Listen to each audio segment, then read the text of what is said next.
Picture this: Denver, 1885. You walk down Hop Alley and see something that would horrify modern Americans. Opium dens packed with miners, gamblers, and patrons, sometimes even men of status. The smoke is thick. The air reeks of addiction. City officials aren't shutting them down. They're taking bribes to keep them open. Imports of raw opium would explode between mid-century and the 1890s, fueling that demand. This wasn't some back alley operation. This was mainstream frontier culture. But here's what really happened in those dens and why they vanished from public view after a mix of new federal regulations and mounting racial backlash. The story starts somewhere you'd never expect. Before we uncover the shocking truth about drugs in the Wild West, hit the like button and subscribe to never miss another twisted tale. Patent medicines filled every frontier home. Traveling salesmen rolled into dusty towns with wooden crates full of miracle cures. They promised relief from headaches to heartbreak. Desperate families bought bottles by the dozen. These weren't just remedies. They were lifelines for people with no doctors for hundreds of miles. The bottles contained deadly cocktails of opium, cocaine, and alcohol. No labels warned of dangers. No regulations existed to protect customers. Soothing syrups, laudanum, and patent medicines routinely contained opiates and morphine and were widely sold over the counter. Mothers gave these to teething babies daily. Vin Mariani mixed cocaine with wine. Advertisements claimed it cured everything from depression to stomach problems. Medicine shows created theatrical spectacles that masked the truth. Performers dressed like doctors gave dramatic speeches. They planted audience members who claimed miraculous recoveries. The real show happened after dark when addicted customers returned for more bottles. These traveling drug dealers targeted women caring for sick children and men suffering from frontier injuries. General stores became unofficial drug dealers overnight. Store shelves mixed groceries with powerful patent medicines.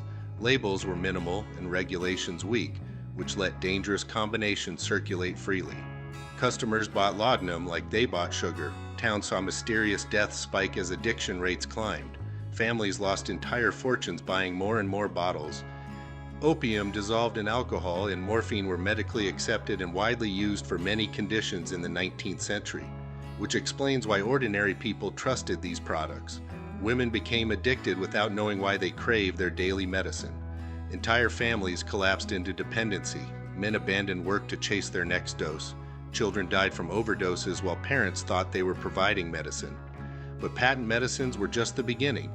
Another drug culture was emerging from an unexpected source, one that would arrive with revolutionary fervor from the South.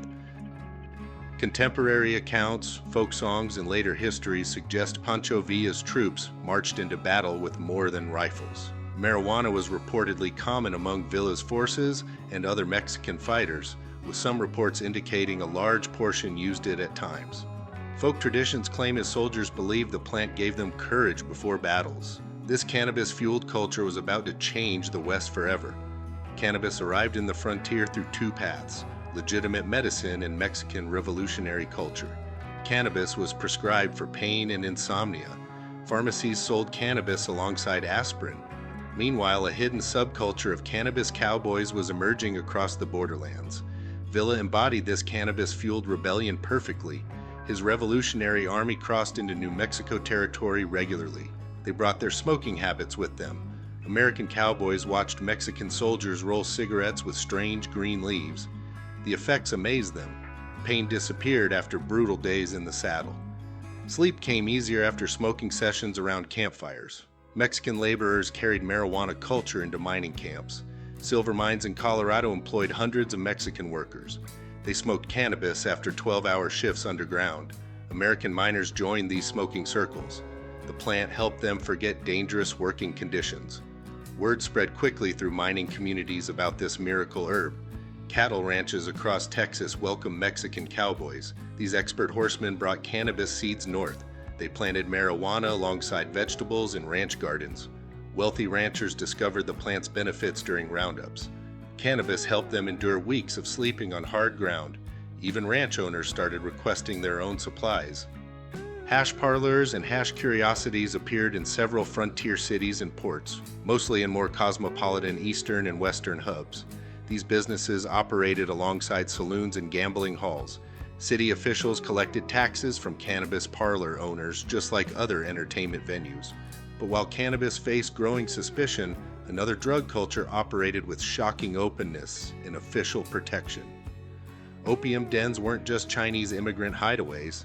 They attracted a range of patrons beyond the Chinese community, gamblers, underworld customers, and some curious outsiders. And local tolerance, sometimes aided by corruption, let many dens operate openly. These weren't shameful secrets but accepted parts of frontier nightlife in many towns. Law enforcement often didn't shut them down. Corruption and local tolerance frequently prevented enforcement. Bribes flowed as addiction consumed entire communities. Police chiefs collected monthly payments from den operators. Sheriffs warned owners about planned raids. City officials received free opium in exchange for looking the other way. This protection created a massive underground economy that operated in plain sight.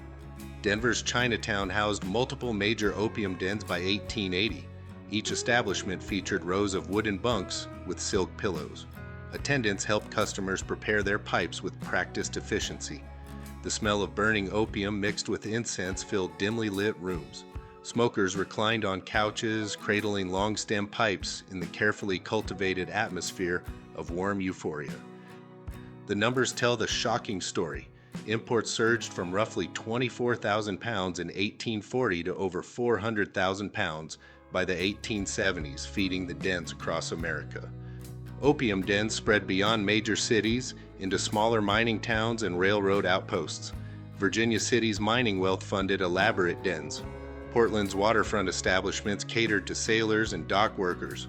The widespread availability and lack of regulation contributed to devastating addiction rates throughout frontier communities. This drug paradise couldn't last forever. Forces were gathering that would transform this accepted culture into something completely different. This frontier drug acceptance shaped modern America's complex relationship with substances. We inherited both the fear and the fascination. By the mid-20th century, cannabis and other drugs had been federalized under strict control, creating the foundation for today's drug policies.